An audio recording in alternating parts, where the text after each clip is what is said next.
le plus important, c'est de démarrer. Et donc, ce que je vous propose, c'est qu'on démarre tout de suite ensemble. On va commencer par le début. Comment fixer des objectifs? Et pour savoir quels objectifs on veut atteindre, il faut d'abord savoir ce qu'on veut faire. Et donc, il faut commencer par se poser les questions. Qu'est-ce que vous proposez? Et à qui? Ça, c'est hyper important. Et on regardera des exemples ensemble.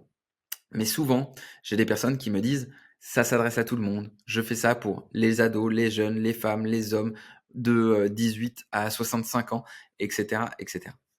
Alors, il y a plusieurs manières de voir. Il y a les manières de voir où on fait par tranche d'âge, par catégorie de revenus, socio-professionnels, par classe sociale, et cetera. Déjà, ça a un petit peu plus de sens parce que souvent, il faut aussi avoir les revenus qui correspondent à l'offre qu'on propose. Heu, mais en fait, le plus important, c'est pas forcément des catégories d'âge, c'est plutôt des catégories de problèmes et de besoins. Je m'explique.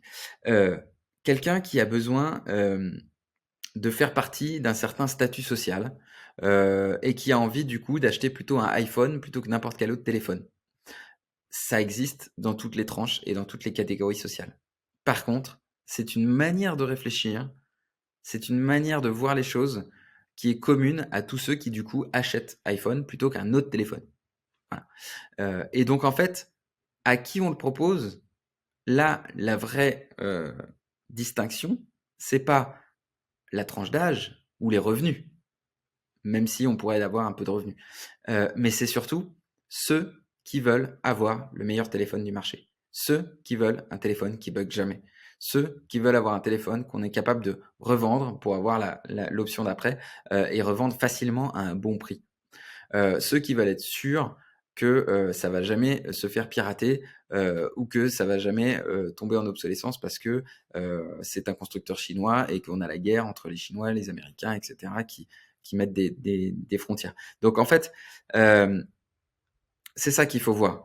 Il faut voir aussi, quel est le point commun, d'un point de vue décisionnel des clients, et c'est cette tranche de la population qui a cette même problématique ou ce même besoin ou cette même envie qui est votre cible. Ensuite, il y a, quand même un objectif, financier qui doit arriver assez rapidement dans la manière de positionner de créer vos objectifs. Combien est-ce qu'il vous faut de clients par semaine, par mois, par année? Selon, heu le chiffre d'affaires que vous générez par client, ça va pas être la même réponse. Selon la typologie de service que vous proposez ou de produits que vous proposez, c'est pas la même réponse non plus. Selon la marge que vous faites sur chacun des clients, c'est pas la même chose non plus. Mais donc c'est important d'avoir ces chiffres en tête. Combien de clients il faut par mois ou par semaine ou par année et combien de chiffres d'affaires par mois ça représente? Pour que vous soyez à l'aise, vous, dans ce que vous gagnez au quotidien, et que, vous puissiez, vous dire que, vous avez bien réussi votre activité. Il faut pouvoir placer la barre, à un endroit. Et enfin, l'autre point important, c'est quand. Quand est-ce que vous voulez atteindre cet objectif? Quand est-ce que, vous voulez atteindre le premier palier? Quelle est la progression minimale que vous voulez avoir? Parfois, on a des objectifs à, 2 ans, 3 ans, 5 ans, 10 ans. Peu importe, c'est très bien, c'est même excellent d'avoir une vision long terme. Mais il faut aussi connaître ses paliers. Et être capable, d'envisager la progression minimum qu'on veut avoir. Alors du coup, moi ce que je vous propose, c'est de faire l'exercice pour vous et de commencer à noter directement, les réponses à ces questions. Ça pourrait donner quoi? Pour répondre à quoi? Répondez à la question: «Je propose» et remplissez la phrase. Je propose des cours de sophrologie pour les personnes, heu, qui ont vécu un traumatisme, de l'abandon. Je propose, mes services à des entrepreneurs pour les aider à développer leur activité. J'aide les indépendants à lancer leur activité. Je propose, un service de location de voiture. Et à qui je le propose? Et là, c'est intéressant de voir à quel type de la population je le propose. Par exemple, si je suis un sophrologue et que j'accompagne les personnes, qui vont être victimes de, burn-out, par exemple, je propose des séances de sophrologie, à, des cadres, en burn-out ou si c'est pas les cadres, ça peut être, par exemple, aux femmes qui ont une charge mentale trop élevée, parce qu'elles gèrent et leur carrière et leur vie de famille. Ou aux femmes seules d'ailleurs, qui doivent gérer forcément les 2 en même temps. Enfin vous voyez, l'idée c'est d'essayer de préciser à qui on le propose. L'objectif, combien? Alors là, c'est très simple. Combien je veux gagner par mois? Et le traduire en combien de nouveaux clients par mois ou combien de prestations par mois? Parfois, on a, des personnes, quand on a un client, vous savez, qui revient plusieurs fois, par exemple, on a, une session, chaque semaine pendant X temps, on est dans un programme avec son client et on l'accompagne et donc, on va voir combien de prestations par mois ça représente, ce qui est pas forcément égal au nombre de clients. Mais c'est assez simple, hein. Si un client vient pour, 10 sessions de suivi, et qu'il vous faut 10 séances par semaine, en fait, il faut 10 nouveaux clients.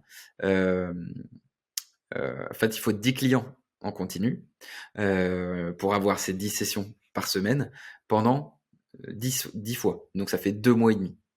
Donc au final, on a besoin de 10 clients tous les 2 mois et demi.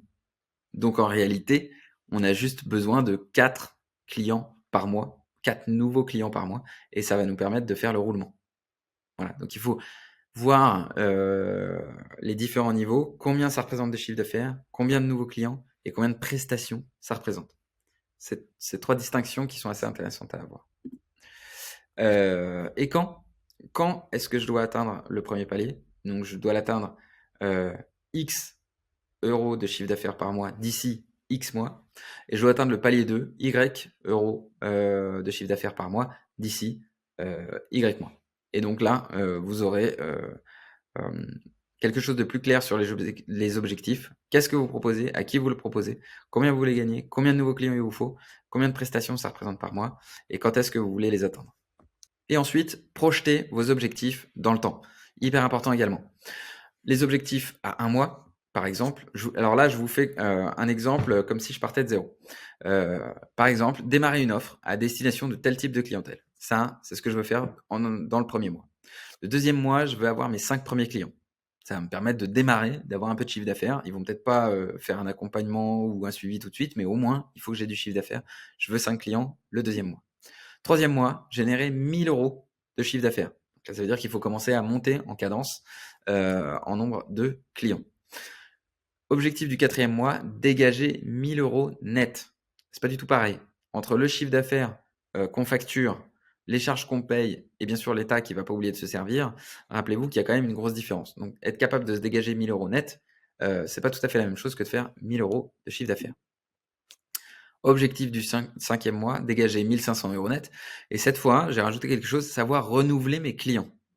Parce que si on vend des accompagnements, par exemple, si on vend des prestations qui se déroulent sur plusieurs semaines ou plusieurs mois avec des gens qui reviennent, du coup, effectivement, dès qu'on a quelques clients, on commence très vite à monter en termes de chiffre d'affaires. Après, on s'occupe de ces clients et le gros risque, c'est de pas renouveler les nouveaux clients. Et donc là, on risque de faire des pics et des chutes, des pics, des chutes. Et c'est souvent dans ce type de fonctionnement qu'on a des activités qui montent très bien pendant un certain temps, qui s'écrasent complètement après. Et ça, mentalement, c'est extrêmement difficile à vivre parce que vos revenus sont pas du tout stables. Mois 6, me verser un salaire de 2 000 € net de façon prévisible tous les mois et que je sais comment je vais l'atteindre pour les prochains mois. Voilà par exemple des objectifs qui sont projetés dans le temps sur 6 mois avec différents paliers et qui me permettent d'avoir une vision de ce qu'il faut que je mette en place pour y arriver. Et donc là, effectivement, je me rends compte qu'il y a du boulot.